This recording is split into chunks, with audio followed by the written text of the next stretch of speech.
mushoze neza mukareba neza urabona yewe yamara iki mu buzima bwanjye so akazi kararangiye so yewe gumana amafaranga yawe nayo nyikeneye keep it for yourself nizere ko azagukorera ikiraya gishobora kumwanduza sida none ngo barayamwambuye Shadia we iyo umuntu avuze ngo ntago nyine amafaranga yawe ntago ari amafaranga mwabantu abahindutse udufaranga kuko nta muntu wanga amafaranga. Ibi bintu byabaye ubwo Shadibo yari yibereye hehe za Dubai nyuma y'igihe gitoya tubona amavideo n'amafoto bavuga yuko ifoto igaragaza ni iri kuri Instagram ya Dumba rero bazana kugasanga n'ubundi aho yewe yari yashyize kuri story yiwe ari kugaragaza ikintu kigaragara iyo post iyo screenshot urimo urareba agakino ka showbiz abantu ntabwo bakazi byange bikunde bari bazi ko izajya hanze. Biravugwa ko umuntu watanze pasi yamutese ijori kwa Rugumi Saidi Godfather yo ikinyamakuru gikomeye cyane Bongo 5 bamutanzemo pasi sebo umuntu atanze amutese ijori koko Slim Jesus. Yes, reka nongera mbahereze ikaze bakunzi bacu nanjye mbifuriza gukomeza kugubwa neza aho muri mwese impande n'impande zitandukanye z'igihugu tuba turi kujya n'undi twigarukira mu nkuru zijya zitandukanye cyane cyane dukurikije ibiri kubera hano hanze. Nguhaye ikaze Kingera. Yes, ndagirakire kabisa. Meze neza. Ndashima Imana nta mutima mubi. Hano hari umuntu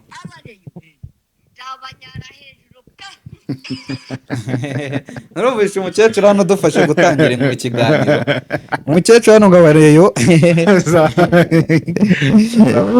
Ariko n'umutsi arabaye match yagukura na Reyo. Ariko rero ngo ntibyagenze neza ibyo ari byo byose. Nombaza ngo byagenze gute kuko match imipiro byose imba nyirimo ariko amakuru mfite nuko ngo abareyo bitagenze neza. Umukecuru atabareyo nzabanyara. Uzko ari abakecuru bifanira mukura. Benshi cyane kabisa. Yego. Kuko mukura na Reyo cyane amakipe navuga yuko nayo akuze. Yego. Afite imyaka iri hejuru kabisa. Ibintu birarenze cyane. Twikomereze tukiri aho ngaho twita twinjira n'ubundi mu kiganiro cy'umunsi twinjira mu nkuru zitandukanye. Ikiganiro turaza kugaruka ku bintu byinshi cyane. Reka tubanze duhere hano kuwo bita Shadia Shadibu ndetse na yewe tugira ikintu tubavugaho hakira baprengera n'amajwi arayamenya atangira nkwereka ibyo nikorera umuntu siri kuguhamagara mureke ubona abe yitonze mushoze neza mukareba neza urabona yewe yamara iki mu buzima bwanjye so akazi kararangiye so yewe gumana amafaranga yawe nayo nyikeneye keep it for yourself nizere ko azagukorera ikirengejeho nta nubwo nyine n'amafaranga yawe urubizi ariko n'undi munsi uzigere trying n'undi munsi n'uwo ari we wese azigera trying kumenyera ngewe hano I'm a mother for 2 kids ngomba kurera abana banjye nkumva bro nta mikino njye ngira ku bintu byerekeranye n'abana banjye nta mikino byumva so rero ibyo bintu byose nyuma ntatinga biriya byose and then ukumva ko byarangiye kandi ntanamubonye ikeneye n'ayo mafaranga yawe by the way ariko ni ukugira ngo nkwereke n'undi munsi. Iyo umuntu avuze ngo ntago nyine amafaranga yawe ntago ari amafaranga mwabantu abahindutse udufaranga kuko nta muntu wanga amafaranga ahubwo umuntu aba yakurebye akakureba neza agahita n'umuntu nta mafaranga agira kugira ngo atakugora ujya kutuguza na hehe kavuga ko adakeneye amafaranga uvuze ngo n'ubundi ntabwo wakanga amafaranga y'umuntu n'ubundi usanzwe ugire gute utunze. Ibino bintu ino nkuru biraza kudufasha nitwinjira neza tukahera ese ubundi Shadibu na yewe bari gupfa iki byagenze gute byatangiye gute. Umuntu witwa yewe yari umuproducer ubundi yewe yari ubusanzwe kumumbona ari ku rwego rwo gukundana na Shadibu nagaruriho habe mu mafaranga habe mu myaka yewe habe no kuburanga ntabwo ari ku rwego rwa Shadibu. Nese Shadibu yari yamuciye iki ko yango bakundanye nese barakundanye wanyujije mu nkuru nkakubwira uko byagenze. barakundanye ahubwo cyane. Byagenze bite rero? Byagenze bite? Ushobora kuba ufite amakuru mbanze nseke. Urumva ibintu yewe nk'uko natangiye mbibabwira, yego, ni umuproducer utunganya imiziki y'abantu audio, sibyo? Yaje kugira igitekerezo cyo kwinjira muri music mu buryo bwo kuririmba. Yewe anatangaza yuko yabonye management igiye kujya imusapotinga. Nyuma ye hanatangaza yuko hari indirimbo agiye gusohora yitwa Dangote. Ibi bintu byabaye ubwo Shaddy yari yibereye hehe za Dubai. Nyuma y'igihe gitoya tubona amavideo n'amafoto bavuga yuko uwitwa Yewe na Shaddy bari mu rukundo, barimo barakundana. Nabwo yagize atubeshya ngo naba best ngo cyangwa iki, bavuga ko yuko barimo barakundana. Ibitangaza makuru byinshi bikavuga yuko bino bintu ari prank, cyane yuko bari bafite amakuru yuko Yewe agiye kuba umuhanzi, sibyo? Ati ni prank ashane, bakaze batubeshya bini prank kugira ngo Yewe nyine yi branding amenyekane. Yego Yewe ni umuproducer mwiza, ako ni umuproducer ufite izina riri hejuru, yego, kujya wajya muri music ngahita afata. Wabaza Shaddy se Yewe wamuciye iki kari umwana muto w'umwana y'imyaka 20 ngahe, wowe ugeze mu myaka 30 na Yewe wamuciye iki? Akavuga kamukunda. Wabaza Yewe ati kubera icyo wakundanye n'umuntu kurusha imyaka 10 na, yego, Yewe ati ntacyo bimbwiye, imyaka ni imibare, icyo mfa nuko Shaddy mukunda, sibyo? Barakundana birarangira, indirimbo yitwa Dangote irasohoka y'umuntu witwa Yewe producer. Ariko iyo ndirimbo imaze kujya hanze nayo ni yaba virus, ntabwo yarebwe nkuko twari tubyita. Urumva ko Yewe yarahombye? Sinabwo ngo no guhomba, kuko kugira ngo Shaddy ubwe ubundi yumuzanye byonyine muri video ngakubona mu video. Ese yagiye muri video? Ntabwo yagiyemo. Iyo ni defu yonyine ya mbere yabayeho, kuko iyo uapproachinze nka Shaddy kugiye muri video ufite kubushyizemo umuntu w'icyamamare, ukabushyizemo n'umuntu ufite platform zirebwa. Ese bura kugira ngo Yewe agaragaza ko akundana na Shaddy byari bigamije iki? Ari amafaranga bivuga yuko ataraye. Igeza mikoro hejuru. Bivuga ko amafaranga ataraye. We nyine kugira ngo agaragaze ko akundana na Shaddy byari bigamije iki? Byari bigamije kugira ngo nyine atwike. Yaravuye nyine yarafashe undi mwuga agiye gukora bwo kuba umuhanzi. Kandi kuba umuhanzi nagari ibintu biza gutyo gusa. Aranje aramwishyura? Ntabwo yamwishyuye, bapanze yuko azamwishyura. Wenda ya mbere yarayariye uko bagaragaze ko bakundana abimwishyurire, ariko yari amafaranga menshi. Yari amafaranga menshi, bamwe baravuga ngo ni miliyoni 5, abandi bakamara ngo ni miliyoni 3. Rero kone nagara amafaranga make yashitura umuntu witwa Shaddy cyangwa bikibasha deba bikibanga kujya hari ahantu agara amafaranga make kabisa. None se iyi ndirimbo nimba barashoye amafaranga ko Shaddy ni umukobwa ntabwo yaretse kumvikana mu rukundo, kandi burya Shaddy yagiye mu rukundo bari inkuru, kandi n'uwo Yewe kuba yavuga ati agiye gutwika, agiye gutwikira kuri Shaddy nabyo ni ibintu bya danje mbere cyane ko yabitangaje mbere yuko asohora indirimbo. Yego ahangaha indirimbo yakoze imaze kurebwa n'abantu bajya mu 187 mu gihe cy'ukwezi kumwe. Ese Shaddy ni ikiyongereye kuri iyi ndirimbo kugira ngo ibe yamenyekana? Ikintu yongereye nuko indirimbo yasohotse uyisohoye abantu bamuzi. Biragoye ko umuproducer akora izina aba ari abantu bamuzi isura. Hari umuntu ukereka ifoto ya Muriro ngo amumenye, cyangwa se n'abarundi ba producer batandukanye. Na Muriro nawe yakoze indirimbo mu minsi yashize. Ariko biragoye abaproducer benshi bafata izina ako utabamenya. Hari abantu benshi batabazi. No kuba iriya story ya Yewe yarabaye na Shaddy iyo hakorwaga inkuru bose babashyiraga kuri thumbnail, bigatuma Yewe abantu bamumenya. Bivuze ngo ikintu Shaddy bongere ku iyo ndirimbo yagiye gusohora indirimbo Yewe abantu bamuzi, bazi ni banayiteze, niyo ndirimbo bayiteze. Abantu benshi twari tuzi ko n'indirimbo izasohoka video Vix na Rende ari Shaddy. Bivuze ngo ibyo byose ni ibintu bari biteze ku ndirimbo, ibintu byatumye abantu bajya gushungera iyo ndirimbo. None se bigaragaza yuko ashobora kuba yarahombye cyangwa se Shaddy yarahombeye Yewe mu gihe Yewe yavuga ati ninkora indirimbo naratangaje ko nkundana na Shaddy bizatuma ngira views zigera kuri miliyoni.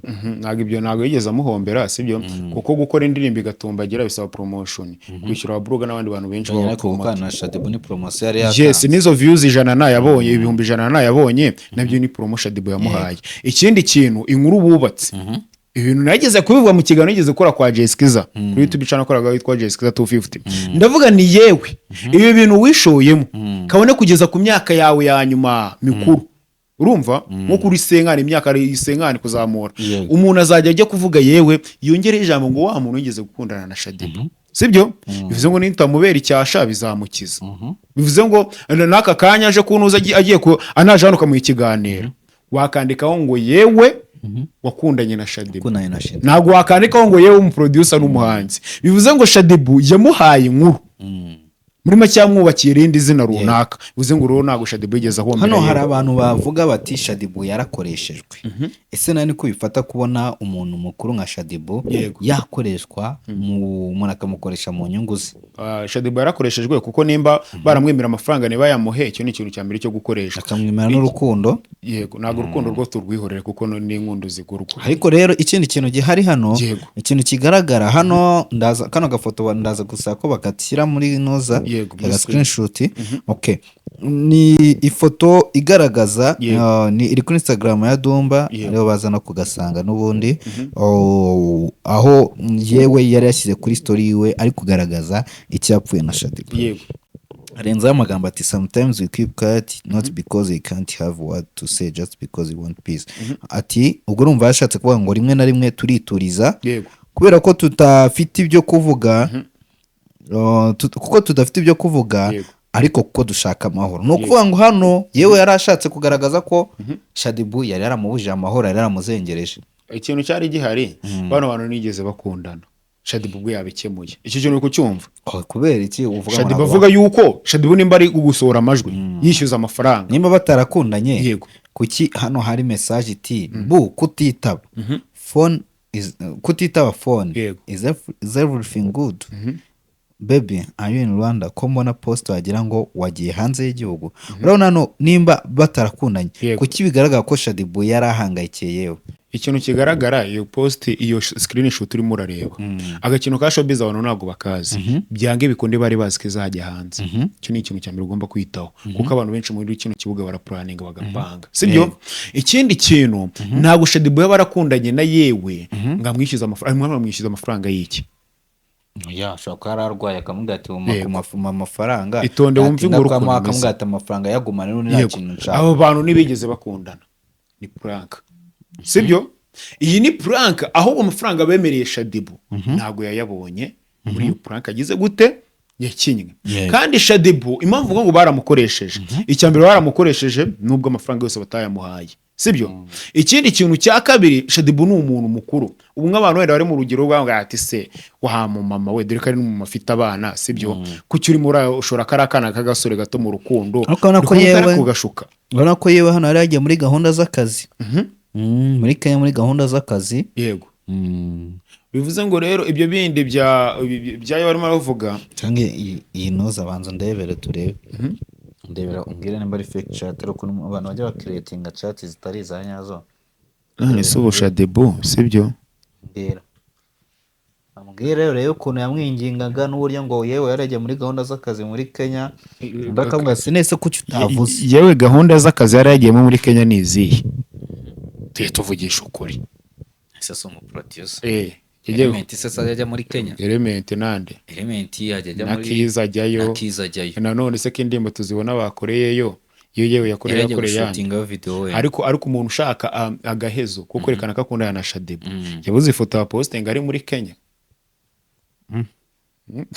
tunyambyibaza reka nongere murebe tuvugisha ukuri yabuze ifoto ya posting ari muri Kenya reka nongere murebe tuzi no showbiz yacu ukuntu imera sibyo uyu munsi nicaye muri VVIP mu mahoro ifoto yenda postinga sibyo bivuze ngo rero yewe kuba yajya muntu uza muri Kenya ngo agiye gukora music yagiye yitembereye agiyeyo ntabwo byawe uri foto niyo wawe ugiye kwikora akose ubu zina foto nizo mu Rwanda reka nze nzikwereke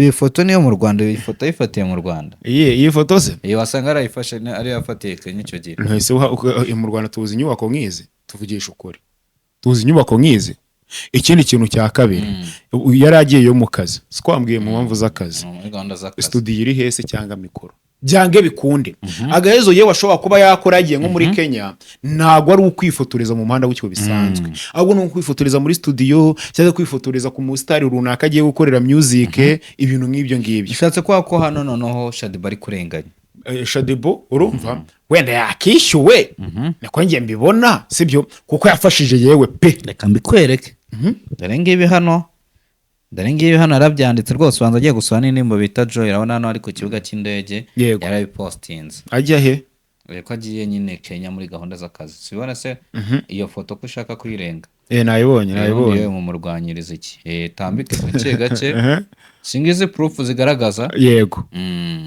agiye muri Kenya hano yagiye gushutinga na Kenya Airways nizeye ko ayibonye nayibonye ni ifoto ya postinze ku itariki 4 z'ukwezi kwa mbere bigaragaza ko aribwo yaragiye muri Kenya. Regari ikintu utazi. Ahubwo ndi kwibaza impamvu yewe ko mbona bipostinze kuri social media kuki muri zino chat Shadibo mubaza ati kuki wagiye utavuze kandi atarabizi reka turebe nimba mukuri amufollowinga asanga ataramufollowinga agatarabimenye ariko nuko na n'umuntu ariko mudafollowinga mu bintu byabayeho ntago bagifollowingana ariko urwo rukundo rwose narwo pe ni prank kuko bino bintu byavuzwe na mbere yuko wenda bashwana cyangwa se batandukana ariko nawe wajya kura mu mboni z'umuntu ukaguti se yewe na Shadibu bakundana bahuriye kuki tuvugisha ukuri sibyo yewe ndaka tuvuge n'umusore mwiza Shadibu ni mwiza biruto sibyo ako se bakundana bahuriye kuki Shadibu kuva yabaho nibwo ahuye n'umusore mwiza oya cyangwa umusore ufite umeze nahura nawe afite n'uburanga burenze ubwa yewe nwese yewe afite amafaranga by'ubure yashitura Shadibu ngo bajye mu rukundo nwese aho ngaho ko Shadibu avuga ngo afite abana bo kwitaho sibyo ayo mafaranga nayareke nayihorere ayo mafaranga uribaza arayiki angaha ashobora kwa nyine ari ayo mafaranga yari amurimo nyine yari amurimo uko nahoze mbikubwira yari amurimo atamwishyuye akoze twavuze inkuru ziri imihanda ibintu byo kuvuganira yewe sibyo tukabireka yewe nimba amafaranga utaramwishyuye ishyura Shadibu kuko amakuru ayanze avuga yuko wamukoresheje muri ako gatwiko kawe ako gatwiko dusanga katinjiza ntiyamuhereza amafaranga sibyo rero ngo hari ibyo ngo udakwiye ngo kuvuga ngo kuko uba witurije ntabwo tubizi sibyo wenda ibyo ngibyo biranari kuko ntabwo wabishyize hanze cyangwa se bikaba ari impamvu yo kwiregura yo kugaragaza yuko nyine urimo urahohoterwa nyine Shadibu wenda ushobora kuba yaramwishyuye akabyihakana ibintu nk'ibyo ngibyo ariko uko byagaragaraga mu mboni za buri muntu wese nuko uwitwa Shadibu na yewe urukundo bari barimo rwari agakino rwari pura no bita Jack ndaho nabyiteretsemo yaje atera comment ati amagambo arahari byo ntabwo yewe abeshya ibintu abitse ni byinshi cyane ese kamanza kubaza hari ndi jya kuri post zano za Shadibu njye kuri post za Shadibu Shadibu yigeze akora challenge iriya ndirimbo ntayigeze akora Shadibu yigeze posting iriya ndirimbo buriya yari ataramwishyura amwishyurira iki puranka y'urukundo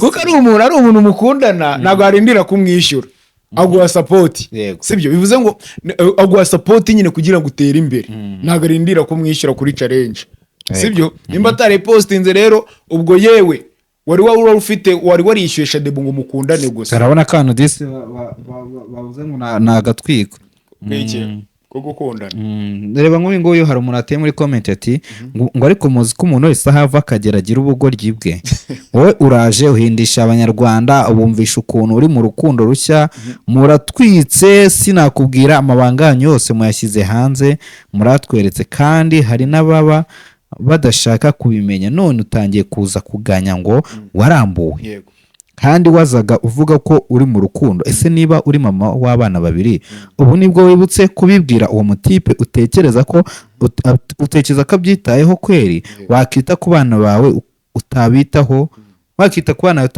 ntekereza ko naho ahombera cyangwa yungukira ahubwo aragufata nk'uri kumuganyira rero niba yarifuje kugukoramo akazi akaba yaragakoze uko yabipanze mind your problem big girl abatipe nta mikino bagira urabona ko hano ahubwo abantu baharakari kumubwiza ukuri cyane ahubwo na Shadibu ngo ku rundi ruhande ibi narimo byo gusohora amajwi nimba koko yewe yarakwambuye muri promosiyo yo kumwubakira izina wakoze nanone kumuvuga nabyo biramwubakira irindi zina mfasha kuyisoma ari ibintu mba nazi gusoma nabyo biramufasha kumwubakira irindi zina Dumba we ari ningiye Dumba we ari amafaranga yari ingirangujwe ndibuka ko mwagiraga inama byajya bikatagura yewe ngo ikiraya gishobora kumwanduza sida none ngo barayamwambuye Shadia we baguhe ayawe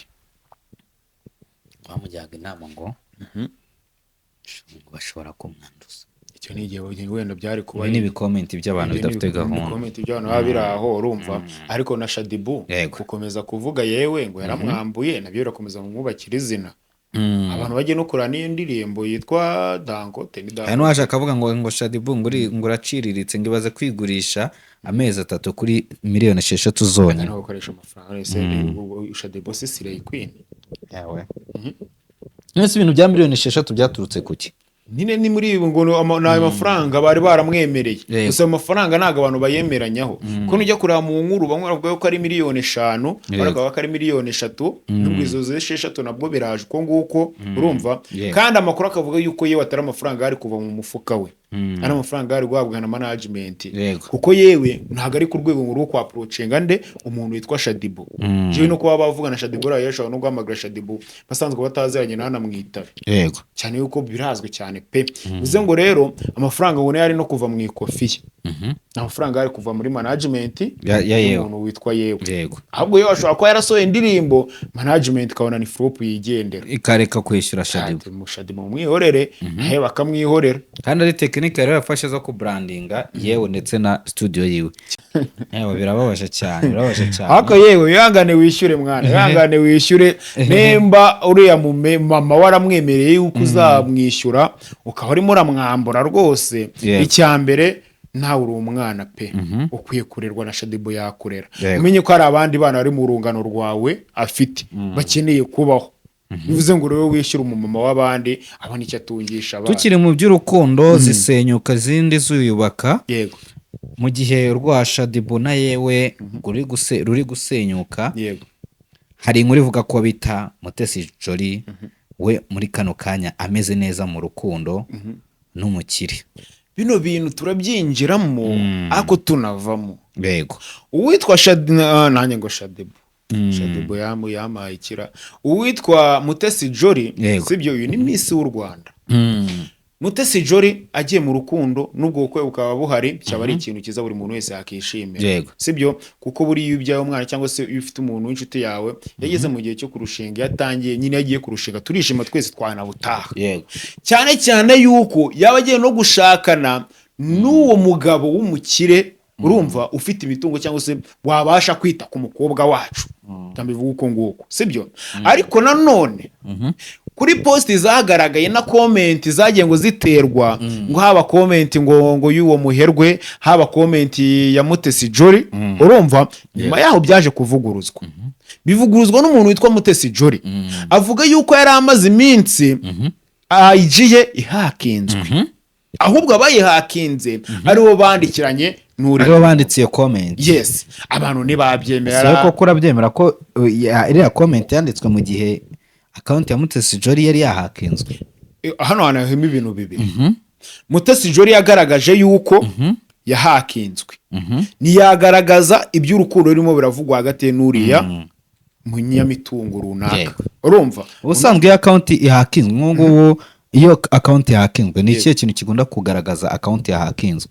Ikintu kigaragaza ubundi ikintu wenda cyari kuba cyawe mbere nge ntabwo nzi ngo byagaragara gute kuko ushobora no kubibona n'ubimenye bitewe n'uko umuntu ashaka kukwiyitirira ariko hakaba harabonetse post account igiye hakingwa post zafite gahunda ivuga ngo wenda yaranabonetse wenda nk'iy'urwo rukundo ahubwo ivuga ngo ndavuga iyo nyirizina yanyura kuri X yanyura hehe ivuga ngo mw'abantu mwintu byose muri buze kubona kuri ino account yanjye mumenye yuko ari fake najya n'umuntu bandikira mutabyitaho kuko nahakinzwe ariko twabimenye nyuma yuko hagiriye iki hagiriye izo post hanze cyangwa ze nizo comment hanze bize ngo ntabwo twigeze duhabwa amakuru mbere iyo account igihakingwa yego kintu kucyumva wenda wasanga Mutesi Jolly avuze ati gikuba bayihakinze mfite abantu banjye bari kubikurikirana reka mbiceceke yego kanceceke wenda nta kibazo kizazamo ariko begarura vuba ahubwo akabona haje mikosa akaribwa yitagira gute yagaragaye ko ari mu rukundo hari ikibazo kirimo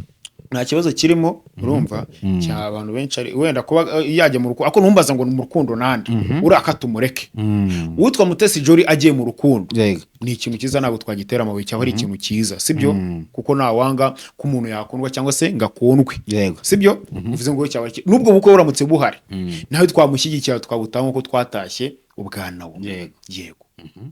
Amakuru yavugwaga avugaga yuko ngo ashobora kuba agiye gukora ubukwe. Nakaba agiye gukora ubukwe n'uriya mugabo. Yisanze mu rukundo n'uriya mugabo. Ufite business yo gucuruza intwaro nako kongereho kuko singiye wabizanye. Yego. Biteye ubwoba. Biteye ubwoba. Akina aya majwi twumvisha abanyarwanda gire cyo. Abanyarwanda akunda ibimenyetso. Akunda ibimenyetso. Ngicyo nyine wumvishe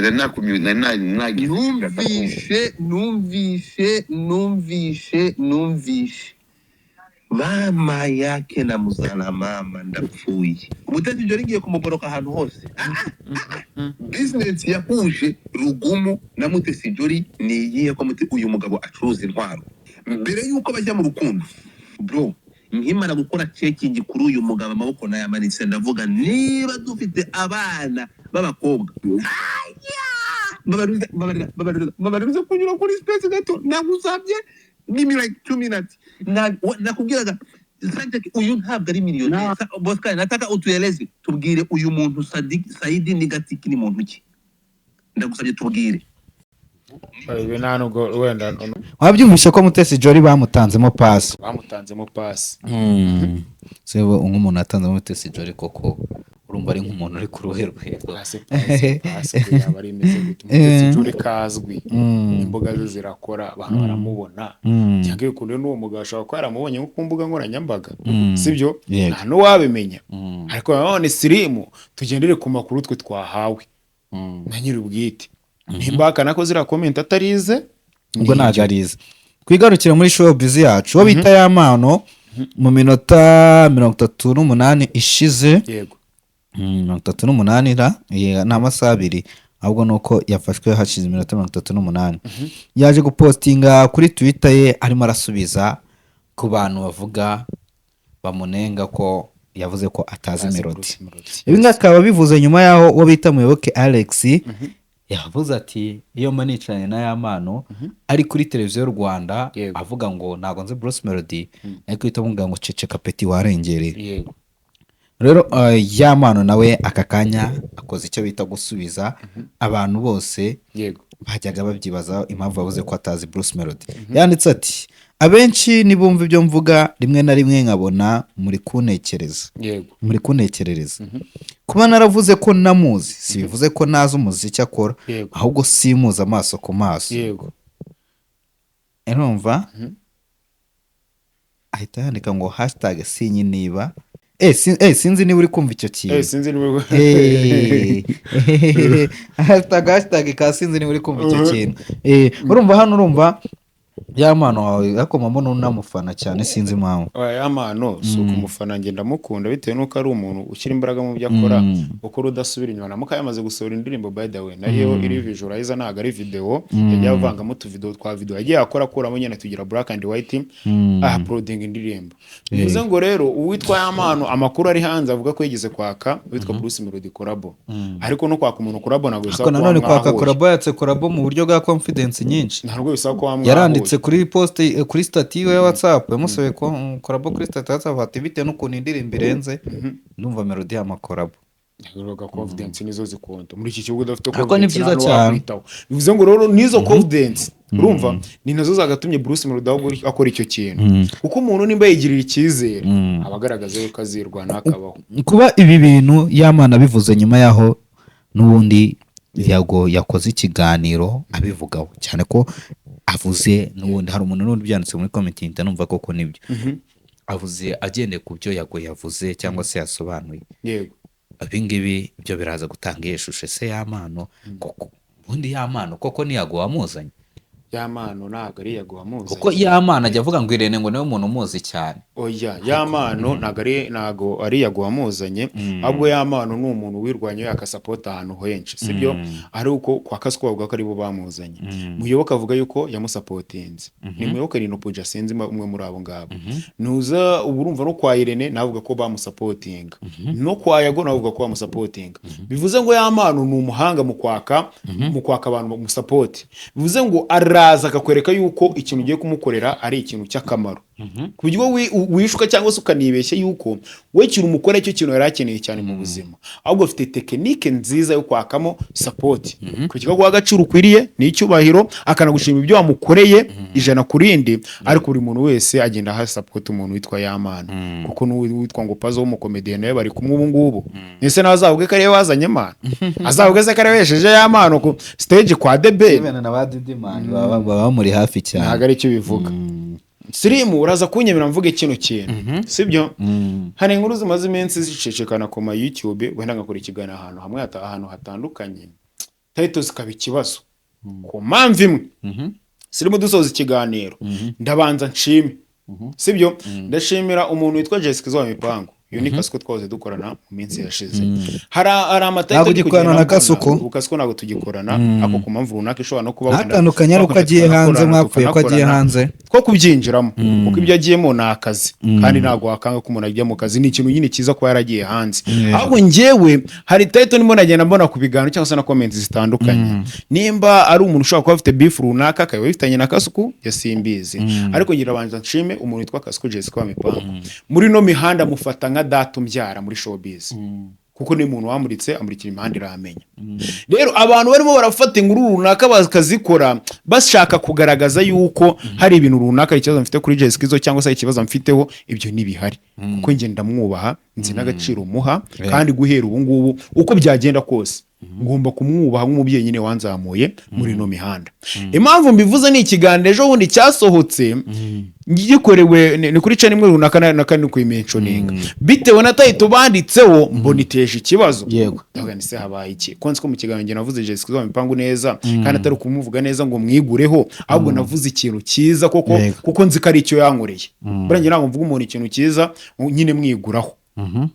Waramemukiye ndakurabura, warankoreye ikintu cyiza ndashima. Bivuze ngo rero sineze kuzajya kuri YouTube channel niyi nemwe ngo cyangwa se ikinyamakuru icyo ari cyo cyose cyangwa se mu matwi y'umuntu uwo ari we wese ngo mvuge umuntu witwa Jessica zo mipango nabi, kuko mbere yuko abantu runaka ari muri showbiz bamenye ku bwa Jessica Zo, igihe naramenyekaye cyangwa narabona platform nta numwe wanya approachinze cyangwa se twakoranye, bivuze ngo abenshi bamenye kubera Jessica zo mipango. Bivuze ngo rero icyubahiro mugomba kukimuha ubu ngubu no kugeraho najya haba kure cyangwa se nasubira inyuma, ariko icyo cyubahiro agomba kugira gute kukigombwa umuntu wanzanye mu mihanda. Yego sawa, urakoze, reka ngushimire. Thanks. Slim Jesus.